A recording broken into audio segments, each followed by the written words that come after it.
I don't fill up this bird feeder anymore because the raccoons just empty it at night.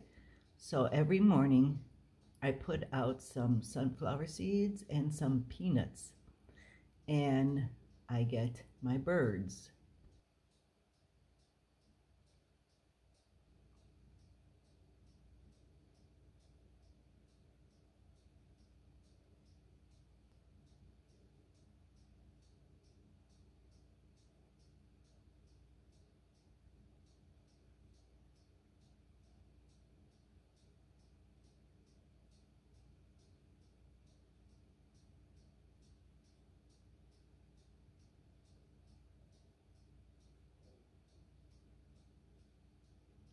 If I don't have peanuts out there, the blue jays yell at me.